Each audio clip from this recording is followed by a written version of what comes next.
Not so fast, Nestle. A nonprofit is taking on the big company that's draining one of Michigan's most valuable resources. And that's the argument. This is a really big deal. This petition being filed today really could change everything for Nestle. These lives are at greater risk because of the aggressive marketing tactics deployed by the formula milk industry. They're the kind of allegations formula milk companies have faced before. 6 companies spend almost $7 billion a year on marketing, which deliberately undermines breastfeeding. When you hear the name Nestlé, what comes to mind? A warm cup of cocoa? A crisp Kit Kat bar? That baby formula stacked neatly on supermarket shelves? It feels harmless, familiar even.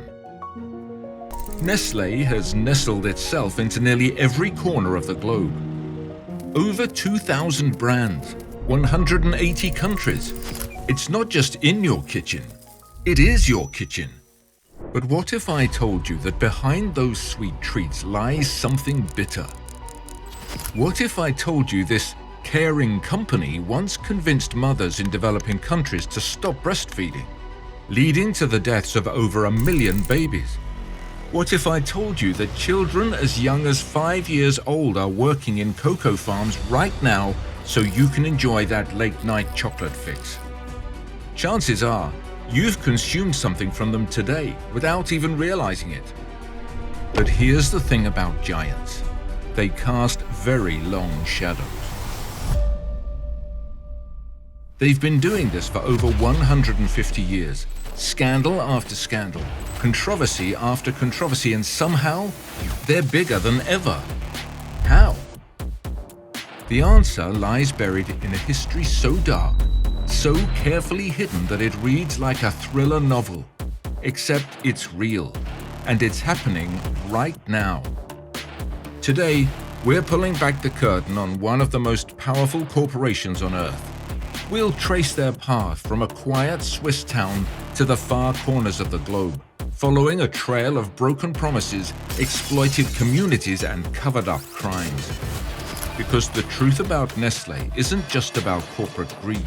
It's personal, it's political, it's dark. And it begins with a lie that's been 150 years in the making.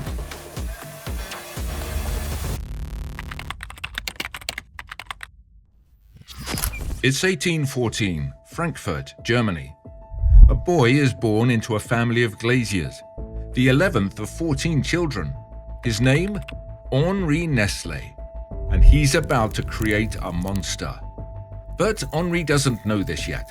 All he knows is that he hates cutting glass. While his father expects him to follow the family trade passed down through generations, Henri dreams of something different. Chemistry. Experiments, the thrill of discovery. At 15, Henri breaks free.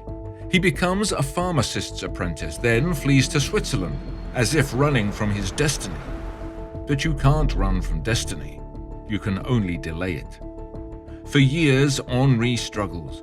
He dabbled in everything: liqueurs, lemonade, vinegar, even fertilizer. Failure after failure.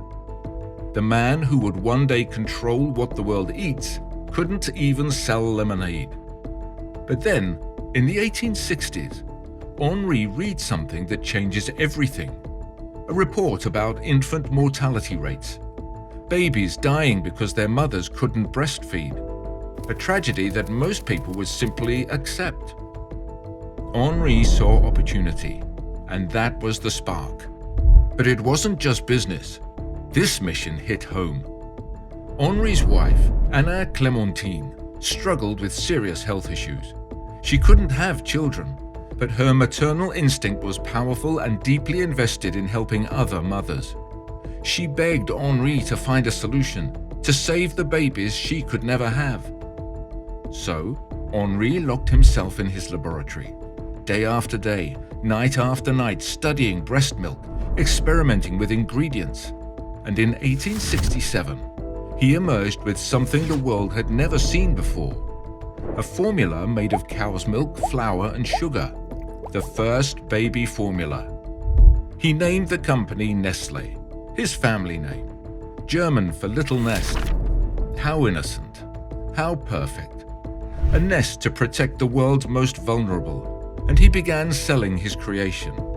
Now understand this. Henri wasn't trying to replace breastfeeding.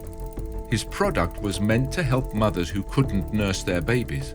His intentions, genuine. But intentions don't protect the future. That product, the one designed to save lives, would later be responsible for the death of millions. But not yet. Back then, the formula was a massive success. Orders poured in. Henri opened a factory. He even partnered with a Swiss chocolatier in 1875 to create the first milk chocolate, and Nestlé became a rising empire. This business was very successful, and by his 50s, he was one of the richest men in Switzerland. But Henri was getting old and tired, so he retired to spend time with his wife. And that's when things began to get dark. He sold the company. And the new owners? They had far bigger ambitions. In 1905, they merged with a rival company, Anglo-Swiss, creating the Nestlé Group. No longer just a small Swiss operation, now a growing empire with global ambitions. New chocolates, new beverages, and by 1938 they struck gold again with instant coffee, just in time for World War II. Nestlé's coffee became standard issue for soldiers, a wartime essential. Their product kept armies awake and their profits wide awake too. How convenient. But success breeds hunger, and Nestlé didn't stop. The Nestlé Group didn't just want to feed the world, they wanted to own it. They began acquiring companies, eliminating competition, and diversifying into every corner of human consumption. And with each acquisition, each expansion, each victory, something inside the company began to change. The mission to help babies became secondary to something much more powerful: greed. Henri Nestlé had created a formula to save lives, but the men who inherited his legacy, they were about to use that same formula to end them, and their first victims would be the very babies Henri had sought to protect.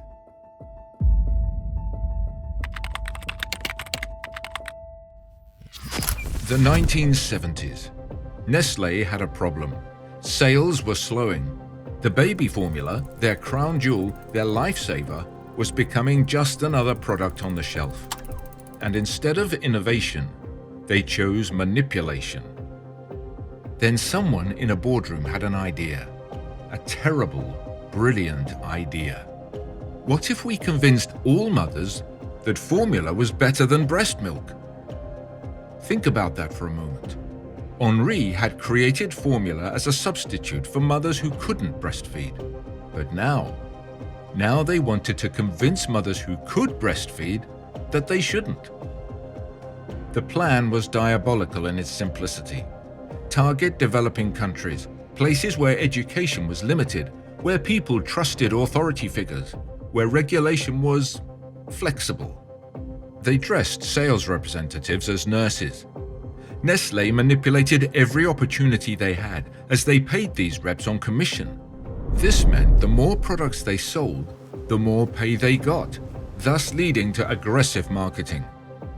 These fake nurses appeared everywhere, in hospitals, in maternity wards, even showing up unannounced at mothers' homes. They handed out free samples and made promises that would make your blood boil. This is more modern than breast milk. This is cleaner than what your body produces. This will make your baby healthier than nature ever could. What they didn't say: the free samples lasted just long enough for a mother's milk supply to dry up. Once that happened, she had no choice. She was trapped. She had to keep buying or risk her baby's life. The plan was very successful and profitable for Nestlé, and they began to expand into many other locations. But these mothers weren't wealthy. Many lived in poverty. Many couldn't afford formula. So they started watering it down to make it last longer, unknowingly starving their babies. And remember, baby formula needs clean water to be safe. Nestlé knew this, but they still pushed their product in regions with no access to clean water. Dirty water made the formula toxic. Babies got sick, malnourished. Many died. Not hundreds, not thousands, millions. All so Nestlé's shareholders could see bigger profits. Instructions were written in English, useless to non-English speakers. They didn't know to boil the water. They didn't know the risks. And Nestlé stayed silent for a very long time until the world took notice. In 1974, a publication titled The Baby Killer exposed it all. It accused Nestlé of mass manipulating mothers and knowingly causing infant deaths. In German, the title became even more damning. Nestlé tötet Babys. Nestlé kills babies.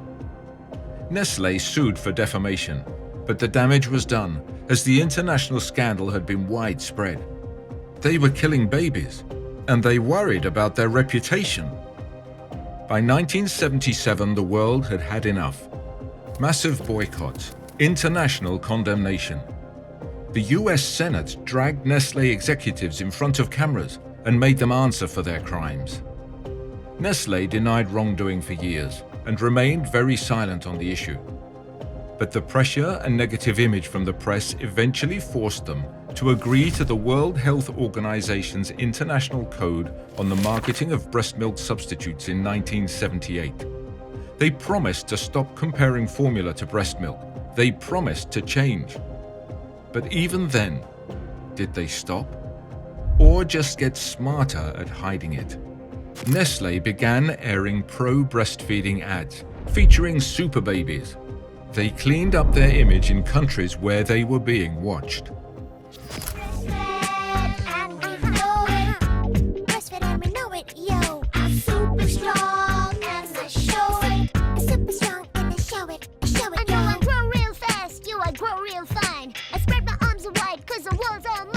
But behind the curtain, Nestlé wasn't about to let sales drop, so they quietly continued the same deadly practices in countries where they could still get away with it. Same old tactics, same old dangers. They just got better at covering their tracks. The baby killer was still killing. They were just doing it more quietly. But the baby formula scandal, that was just the beginning. Because once you cross the line from saving lives to ending them, once you discover that human suffering can be profitable, where do you stop? You don't.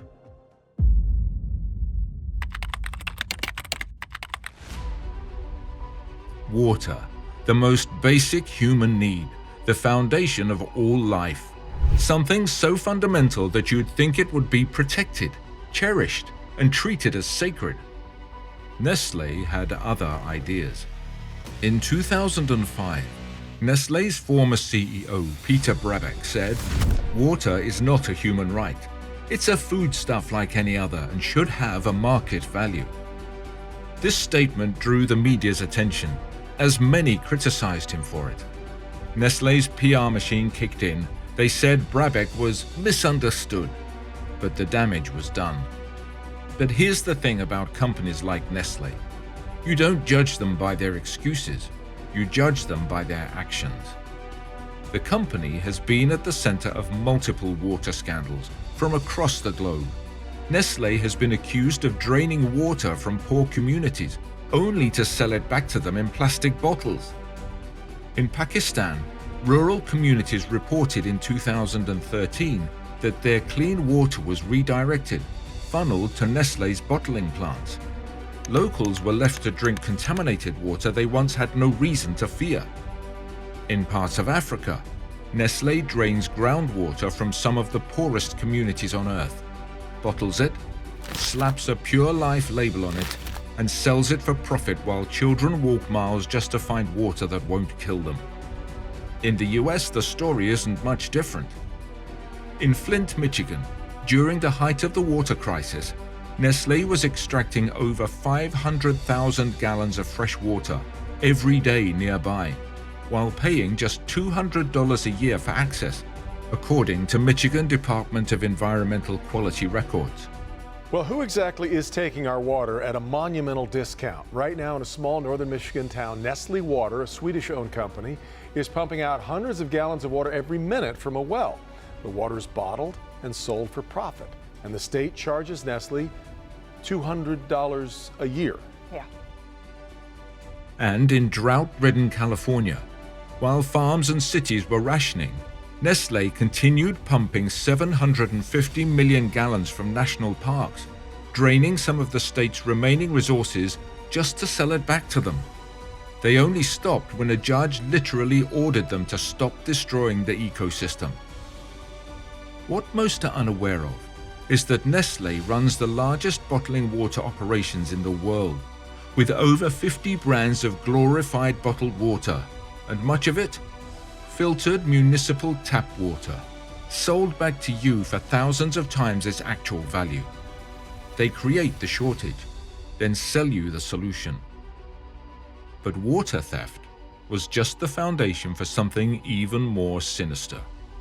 While Nestlé was busy commodifying the world's most essential resource, they were simultaneously building an empire on the backs of the world's most vulnerable workers.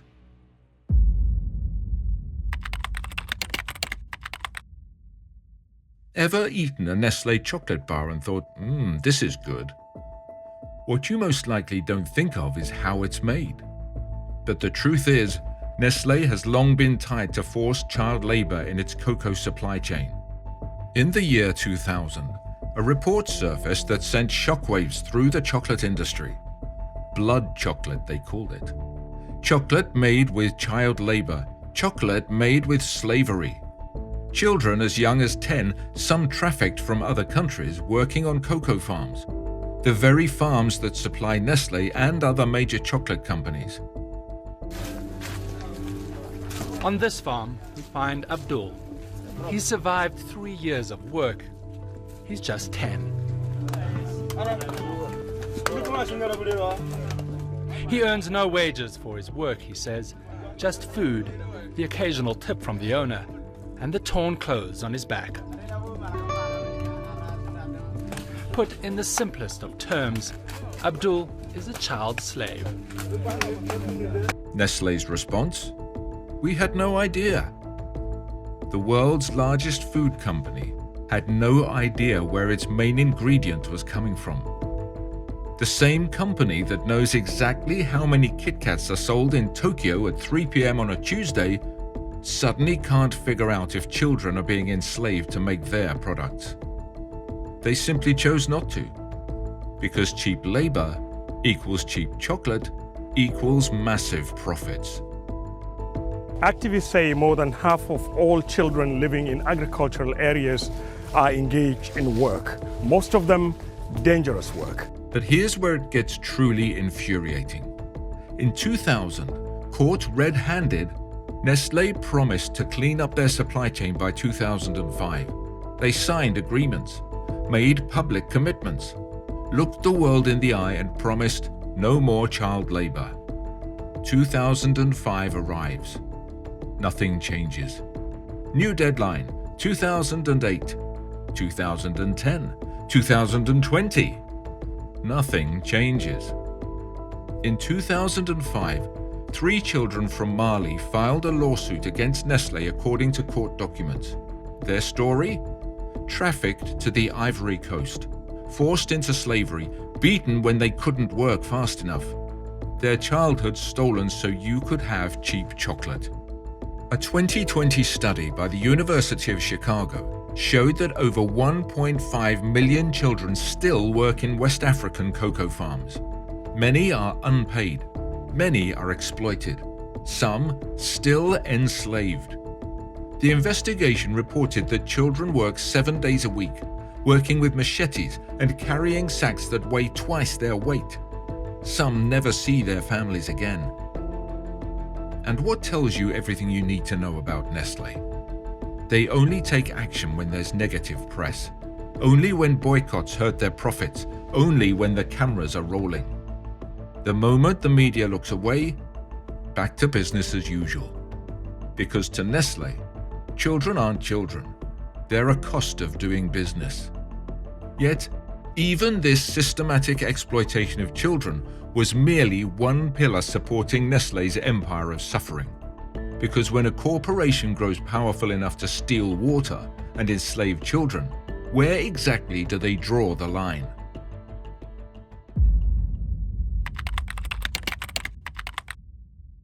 By now, you might be thinking, surely this is where it ends. Surely no company could have more skeletons in their closet. But that's not all. The environmental destruction came first. Nestlé's name became synonymous with one of the biggest plastic pollution crises in modern history. In countries like the Philippines, Indonesia, and India, Nestlé branded trash choked landfills and waterways. Environmental groups documented the company's role in deforestation for palm oil production, contributing to habitat destruction across Southeast Asia. But it was in 2002 that Nestlé showed the world just how far they'd fallen from Henri's original mission. The place? Ethiopia. The situation? 15 million people facing famine. And what did Nestlé do while children were literally starving to death? They demanded $6 million from the Ethiopian government. While aid organizations were begging for donations to save lives, while the world watched in horror as an entire nation starved, Nestlé was demanding money from a government that couldn't feed its own people. The compensation was technically legal, dating back to a 1970s conflict, but the timing? Nestlé had made $65 billion that year.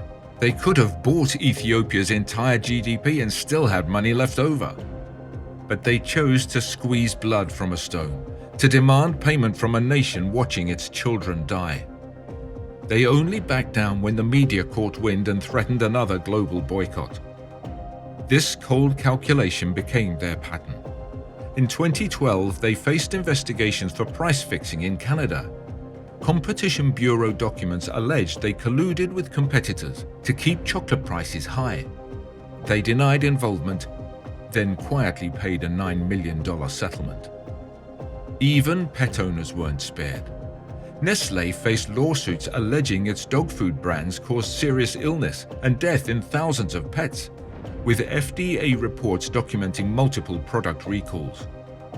And through it all, every scandal, every lawsuit, every dead baby, every enslaved child, every stolen drop of water, Nestlé just keeps growing, bigger, richer, more powerful. They're in your cereal, your coffee, your pet food, your makeup. Sometimes you don't even know you're supporting them because Nestlé doesn't need your loyalty, just your unawareness. The company that was once founded with the purest of intentions is long gone. Today, Nestlé is a multi-billion-dollar empire built on exploitation, manipulation, and marketing genius. They've survived everything, from baby deaths and slavery accusations to water theft and price fixing, by changing the packaging, spinning the PR, and staying one step ahead. But the truth, it always catches up. So the next time you reach for that chocolate bar, that bottle of water, or that box of baby formula, ask yourself, what's the real cost? Because behind the sweetness lurks a darkness Nestlé doesn't want you to see. Thanks for watching. Want more untold stories of the brands you trust? Hit that subscribe button. We have plenty more secrets to expose. See you in the next one.